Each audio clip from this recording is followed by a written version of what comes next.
December nights have a way of making even the richest souls feel lonely. The city was wrapped in fog that evening, headlights cutting through the mist, car horns echoing faintly in the cold air. On the corner of a silent street, a young boy sat barefoot, his hands trembling as he held a small tin bowl. His breath turned into tiny clouds as he whispered prayers no one cared to hear. And then, the sound of a luxury car stopped near him. A man stepped out, tall, well-dressed, the kind whose shoes cost more than what the boy could earn in a year. His eyes were tired but proud, the kind of man who thought he had everything, until that moment. The boy looked up and said something that froze the air between them. "Sir, I can make your daughter walk again." The millionaire blinked, once, twice, trying to understand if he'd heard correctly. The streetlight flickered above them as if even it wanted to listen. Who was this boy? And how could someone who had nothing claim to give back what all the money in the world couldn't buy? The city in December was different, quieter, slower, as if the cold itself demanded reflection. A thin layer of frost coated the edges of parked cars, and the lamplights flickered softly, casting long shadows across the cracked sidewalks. The fog hung low, curling like ghostly ribbons between buildings, muting the usual buzz of city life. Even the air seemed heavier that evening, carrying the scent of wet asphalt and faint traces of smoke from distant chimneys. On that deserted corner, the boy's presence seemed almost impossible. His small frame hunched against the bitter chill, fingers red and raw, yet his eyes burned with a quiet determination. Around him, the world moved as if in slow motion. A stray dog padded silently across the street, a newspaper skittered past, caught in the wind like a forgotten memory, and somewhere far away, laughter and music faded behind closed doors.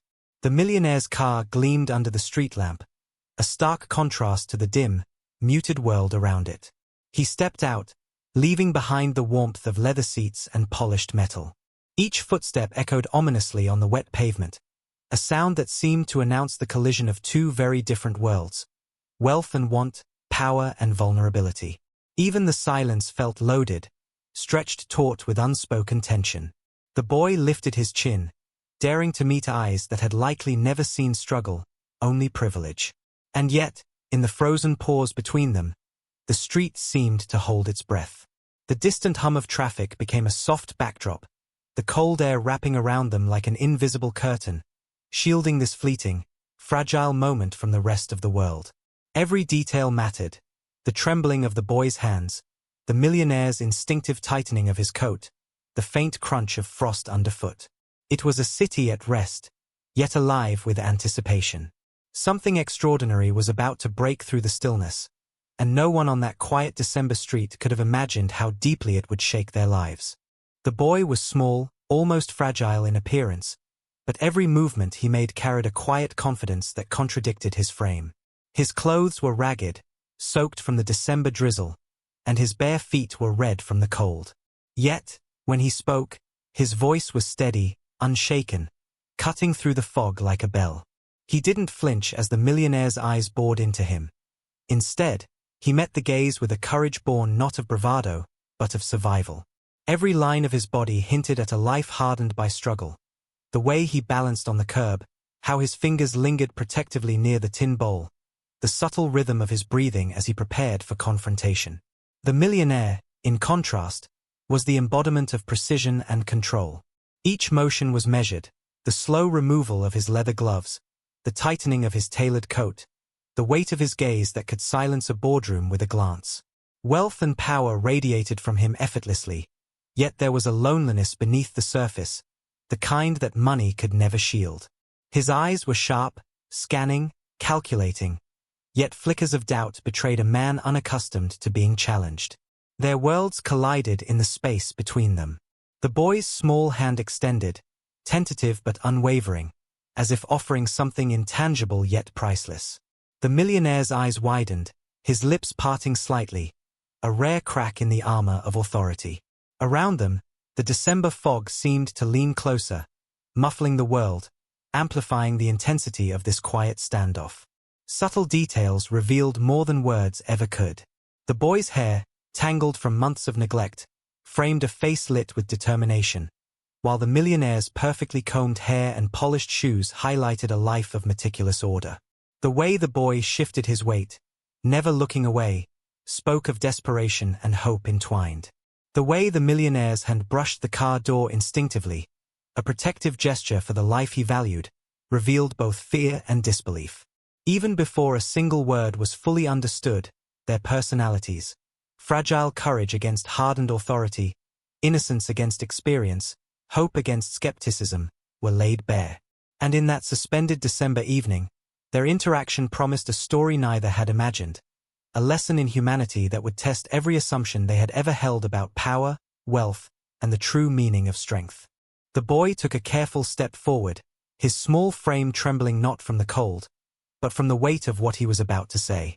The millionaire's gloved hands tightened around the edge of his coat as he observed the boy, expecting a plea for money, the usual, the mundane. What he did not expect was this: unwavering conviction in the eyes of a child who had nothing. "Sir," the boy said softly, his voice breaking the silence like a fragile glass, "I can make your daughter walk again." The words hung in the December air, cold and impossible. The millionaire froze mid-step, the fog swirling around him, wrapping the statement in eerie stillness. He blinked, half expecting it to vanish, like a reflection in a puddle. But the boy did not move. His gaze never wavered. The millionaire's instincts, honed over years of negotiation and power, kicked in. He crouched slightly, lowering his voice but letting authority drip from every syllable. "Boy, do you even know what you're saying?" His breath rose in a mist, curling like a question mark in the cold night. The boy's lips pressed into a thin line. "I know enough. I've seen things others ignore. I've felt things others can't." His bare feet shifted slightly on the icy pavement, but he did not flinch. The millionaire stepped closer, his polished shoes crunching against the frost-covered asphalt, the sound sharp and deliberate. "And why should I believe a word from someone like you?" A faint, almost imperceptible smile tugged at the corner of the boy's mouth. "Because, sir, I have nothing to gain. And yet, I can give everything back to you." For the first time that evening, the millionaire hesitated. His hands relaxed slightly, though tension still radiated from his posture. He looked at the boy, the ragged coat, the dirt-streaked face, the bare, frost-bitten feet, and realized that courage, not wealth, defined the presence before him. The silence returned, heavier this time. Even the wind seemed to pause, listening. The boy's words were not a plea. They were a challenge, a mirror held up to a man who had built his life on control and certainty. And in that quiet, foggy December corner, the first spark of conflict ignited. A story had begun, one that would test belief, force vulnerability, and make the cold December night feel alive with possibilities neither of them could have imagined. One small boy, one powerful man, and a single sentence capable of rewriting everything. The cold December air had grown heavier, pressing against the millionaire and the boy alike. Every breath hung like smoke, every exhale a visible reminder of life, warmth, and fragility. The millionaire, whose world had always revolved around control, authority, and calculated decisions, suddenly felt the strange weight of uncertainty. He had faced boardroom battles, courtrooms, and ruthless competitors, yet here, on a dimly lit street corner, a barefoot boy commanded his attention with nothing more than words and a quiet confidence. "You don't understand," the millionaire finally said, voice firm yet tinged with disbelief. "You can't possibly." He paused, catching himself, realizing the boy was not flinching, not begging, not even trembling with fear. There was a stillness in him that seemed unnatural, almost defiant. "You don't understand the consequences," he added, his tone sharpening, trying to reassert the authority he had always relied on. The boy tilted his head slightly, eyes glinting with resolve, a flicker of something older than his years. "I understand more than you think, sir," he said softly, deliberately, letting each word land slowly in the fog-thick air. "I've seen people broken, families torn apart, and I've seen hope survive where no one expected it. I've lived in places where money and power mean nothing. And yet, even there, I learned how to heal, how to fight, how to give back what's been taken." The millionaire's eyes narrowed, the crease between his brows deepening. Ego, pride, control, all the tools he had wielded effortlessly, now felt fragile, almost irrelevant. He shifted, the polished shoes crunching against frost-hardened asphalt, trying to reclaim his authority, to draw a line between wealth and this boy's audacity. "And why should I believe you? What proof do you have?" "My daughter, my family. This is not a game." The boy's bare feet dug slightly into the ice, grounding himself. "It's not a game," he said, calm, deliberate. "It's a responsibility. Something you may have forgotten in your towers, in your cars, in your contracts. But what I have, I don't need to prove with money, I need only to show it by action. And sometimes, sir, the truth doesn't come dressed in gold." A flicker of something unspoken passed between them. Authority, usually unquestioned, was being measured against integrity and courage. The millionaire's chest tightened. He realized, for the first time in years, that control was not absolute, that influence could be challenged not by force, but by sincerity. Every gesture of the boy, the tilt of his head, the steady gaze, the subtle posture, dismantled layers of power that money and status had built over decades. The tension grew, not through shouting, but through silence. Each second stretched long and deliberate, every pause a test. The millionaire's hands twitched, caught between skepticism and a reluctant admiration. He had always demanded obedience. Now he found himself listening, truly listening, to someone whose voice carried nothing but truth. "What do you want?" the millionaire asked finally, softer this time, almost as if speaking aloud made him vulnerable. "I want to help," the boy said, voice steady, almost gentle. "Not for praise, not for reward, but because someone must. Because choices matter, sir, and some of us learn that far too young." The millionaire exhaled, the breath visible in the December night, curling and fading into the fog. Reflection crept into his mind like a slow tide. Memories of his daughter, moments of absence, of wealth spent without understanding, of decisions made with authority but without heart. The boy had done something the millionaire had never expected. He had exposed a truth too easy to ignore, a power beyond money, beyond ego, beyond control. For the first time, the millionaire understood. True influence did not come from dominance or fear. It came from integrity, from courage, from a willingness to confront uncomfortable truths. And in that cold December corner, the roles subtly shifted. The boy, small and barefoot, held a power the millionaire could not buy. The power to awaken conscience, to force reflection, to demand accountability. The street remained quiet, frost sparkling under the dim lamplight, fog curling like smoke around them. And in that silence, the boy's quiet strength resonated louder than wealth, louder than authority, louder than all the December nights the millionaire had ever known. One small presence had challenged a lifetime of control, and in that confrontation, the first cracks of transformation had begun. The millionaire stood in silence, the December fog curling around him like a slow-moving tide. He had faced adversaries who threatened his empire, competitors who sought to destroy him, yet none had made him feel so exposed, so small, as this barefoot boy on a cold street corner. The boy didn't move. He simply held the millionaire's gaze, steady, unyielding, as if daring him to see the truth that money could never mask. His voice had disappeared, leaving only the weight of presence, calm, deliberate, undeniable. It was a quiet strength, the kind that forces reflection without shouting, the kind that strips away pride and leaves nothing but clarity.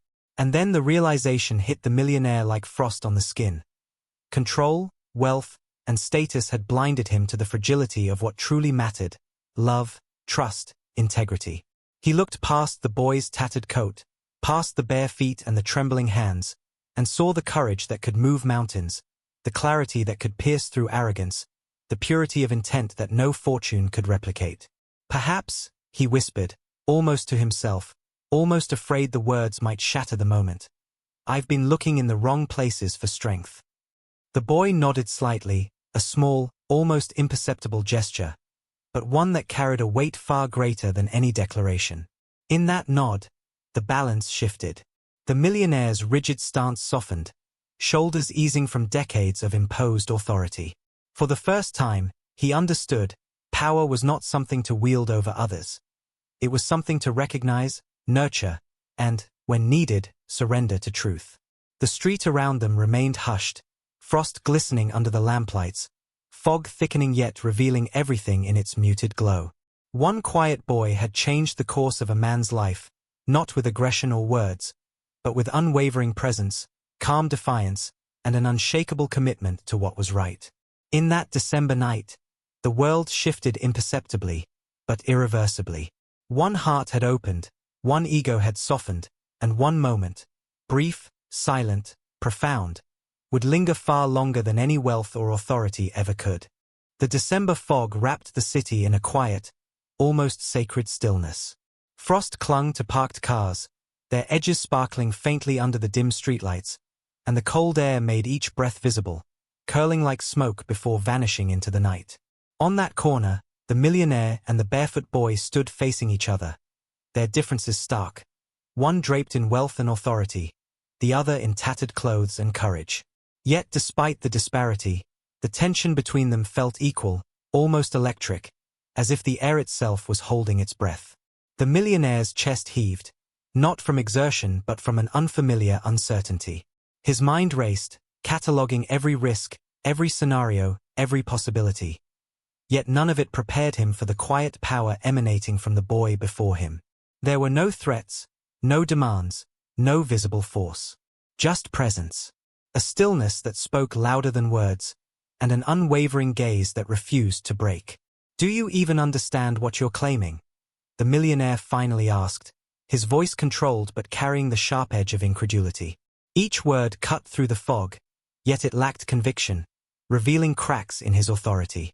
The boy did not answer immediately. Instead, he shifted his weight slightly, bare feet brushing the frost-covered pavement, and lifted his head so that his eyes met the millionaire's fully, unflinching. "I do, sir," the boy said softly, almost reverently, yet with a confidence that could not be ignored. "I've seen what others call impossible, and I've learned that impossible is only a word, not a barrier. Some of us have nothing to lose, and when you have nothing, you can see what truly matters." The millionaire's hands twitched involuntarily. He was used to commanding rooms, making decisions that bent circumstances to his will. Yet here, in the soft December light, he felt powerless. His ego, finely honed over decades, bristled, but even it could not dismiss the truth radiating from this small figure. He took a cautious step forward, posture rigid, voice lowering as if the street itself demanded restraint. "And why should I believe a child with nothing to offer?" The boy's lips curled into the smallest hint of a smile, almost imperceptible. "Because, sir, what I offer cannot be measured in gold or status. I cannot be bribed. I cannot be controlled. And that is what makes me powerful." The words fell into the fog, soft yet deliberate, carrying the weight of someone who had already faced the harshest truths life could deliver. The millionaire exhaled slowly, watching his own breath form clouds in the frigid air. For the first time, he realized that power was not about forcing others to obey. It was about the courage to stand when no one else would, to confront truth when it is easier to turn away. The boy was not challenging him with noise or anger. He was challenging him with unwavering integrity. Time seemed to slow. The fog thickened, curling around them like a protective veil, isolating this confrontation from the rest of the city. The distant hum of traffic softened. The faint crunch of frost beneath the millionaire's shoes echoed too loudly in the silence. And in that silence, reflection began to creep in. He thought of his daughter, of all the moments he had taken for granted, of the authority he had wielded without heart. He thought of himself, and what he had failed to see. The boy stepped slightly closer, not aggressive, not demanding, but deliberate. "Sir," he said, voice unwavering, "sometimes, the world measures strength in gold and control. But true strength is the courage to face what others ignore, to act when fear would rather you do nothing, and to honor what is right above what is convenient." The millionaire's eyes softened. His posture, once rigid with pride and command, eased as a new understanding settled in. He realized that in the quiet defiance of this boy, in the simple courage of bare feet and unwavering gaze, he had witnessed a power far greater than wealth, a power rooted in truth, integrity, and resilience. The shift was subtle, almost imperceptible, but undeniable. In that December night, with fog curling, frost sparkling, and streetlights casting soft glows over the frozen pavement, the boy had quietly seized the moral high ground. And the millionaire, for the first time in years, was willing to listen, to reflect, and to let go of the illusions of control that had bound him for so long. For a moment, the world seemed to pause. Two hearts, worlds apart in circumstance, aligned in understanding. One small boy had taught a man that courage does not roar. It whispers, it stands, it persists. And in that whisper, in that calm, deliberate presence, a life, and perhaps many more, was irrevocably changed. On that cold December night, amidst fog and frost, a simple truth revealed itself. Power is measured not by wealth, titles, or control, but by courage, integrity, and the willingness to act when no one is watching.